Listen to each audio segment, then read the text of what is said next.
दोस्तों, ईरान और अमेरिका के बीच सुलह की कोशिश फ़िलहाल पहले दौर की नाकामयाब रही। ये बातचीत पाकिस्तान में हुई थी और आसिम मुनीर और शहबाज शरीफ ने इस बात के लिए कोशिश की थी कि ईरान और अमेरिका में सुलह हो जाए, और सारे गल्फ़ कंट्रीज़ भी इसमें लगे हुए थे कि किस तरीके से ईरान और अमेरिका के बीच जो वार चल रही है वो इसकी समाप्ति हो, इसको ख़त्म हो जाए, ताकि फिर से पटरी पे आ जाए सब कुछ। लेकिन ऐसा हो नहीं पाया फ़िलहाल, और जेडी वांस ने ये बताया कि ये बातचीत नाकामयाब रही, हमें ईरान की शर्तों को मानने से इनकार है, वो सारी शर्तें नहीं मानेंगे। फिर भी उन्होंने इसको फिर से विचार करने को कहा ईरान से कि इस पर फिर से विचार करें, जो हम मान रहे हैं और जो नहीं मान रहे हैं। फिलहाल उन्होंने उम्मीद अभी कायम रखी है और कहा है कि अभी भी ईरान के पास ऑप्शंस खुले हुए हैं। और साथ ही उन्होंने आसिम मुनीर और शहबाज शरीफ को धन्यवाद दिया कि उन्होंने इस बात के लिए इतनी कोशिश की, और उनके होस्टिंग को उन्होंने बहुत थैंक्स कहा, बहुत ही अच्छा कहा कि उन्होंने बहुत ही बढ़िया मेज़बानी की। फिलहाल पाकिस्तान इसमें हीरो बन के उभरा।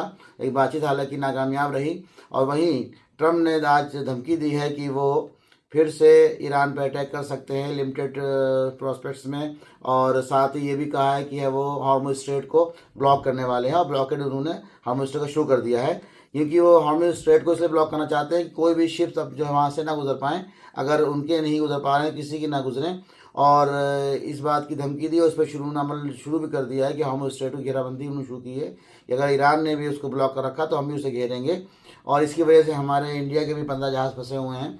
इसमें 6 करीब क्रूड ऑयल के हैं, एक एलएनजी का है, एक पीएनजी का है, और किसी में कुछ केमिकल वगैरह का भी जहाज़ है। तो कुल मिला के 15 जहाज़ इंडिया के फंसे हुए हैं। इसमें जो है वो अपनी नेवी लगातार कोशिश कर रही है वहाँ से सुरक्षित निकाल लिया जाए अपने जहाज़ों को, और भारत सरकार नज़र बनाए हुए लगातार और कोशिश जारी है कि अपने जहाज़ आसानी के साथ और सेफ्टी के साथ निकल आए वहाँ पर से, क्योंकि इधर यूएसए ने भी घेराबंदी शुरू की है और हमलों की भी धमकी दी है।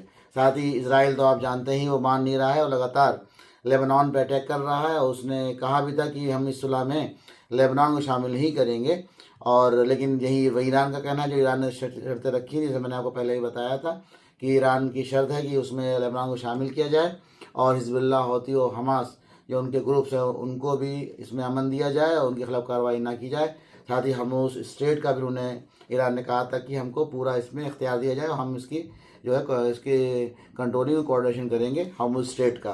तो यही शर्तें ईरान की हैं। साथ ही ईरान ने न्यूक्लियर प्रोग्राम पे भी जो बात कही थी कि हम न्यूक्लियर प्रोग्रामिंग करेंगे, और एनरिच्ड यूरेनियम को जो है वो हम उसमें जो है वो उसके लिए काम करते रहेंगे, और इसमें हमें रोक न लगाई जाए। IEA की जो उन्होंने कहा था वो शर्तें मानने से इनकार किया।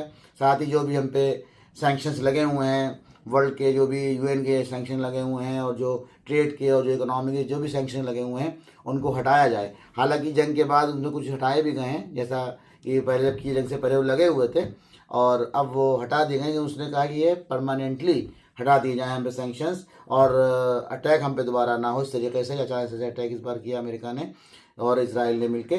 तो ये ईरान की शर्तें हैं। तो जेडी वांस ने उम्मीद तो जताई है, लेकिन ट्रम्प ने आज धमकी दी है कि वो अटैक करेंगे कुछ लिमिटेड उसमें। तो ये एक चिंता की बात है, क्योंकि इधर अमन की बात भी चल रही है, सुलह की बात चल रही है। हालांकि पहला दौर नाकामयाब रहा, लेकिन अभी 10 दिन हैं इस सीज़ फायर के। 22 अप्रैल को सीज़ फायर ख़त्म होगा। तो यही उम्मीद है कि सीज़ फायर ख़त्म होने से पहले ही एक परमानेंट सॉल्यूशन निकल आए और सुलह की बात हो जाए। फ़िलहाल अभी दुनिया की जो और कंट्रीज़ हैं वो कोशिश कर रही हैं और चाह भी रही हैं कि सुलह हो जाए।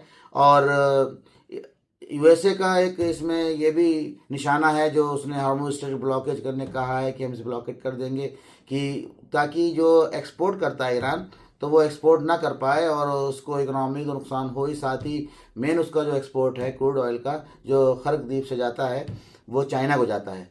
तो इसमें मेन अमेरिका का निशाना चाइना भी साथ में है, कि वो चाइना को भी चाहता है कि उसको ये सब क्रूड ऑयल की रसद ना पहुँचे और उसमें ये ब्लॉक हो जाए उसको। तो क्योंकि अमेरिका को ये खबर है और ये मालूम है कि चाइना उसको बैकडोर से मदद कर रहा है ईरान को, और चाइना उसको लेटेस्ट टेक्नोलॉजी भी दे रहा है, जो फाइटर प्लेन के जो उनको ट्रेस करने की, उनको गिराने की जो उनके में लेटेस्ट टेक्नोलॉजी भी अमेरिका की है, जो F-17, F-35, F-15, ये जो उनके बेहतरीन जेट्स हैं। तो ये ईरान ने गिराए भी थे इनमें से एक आध।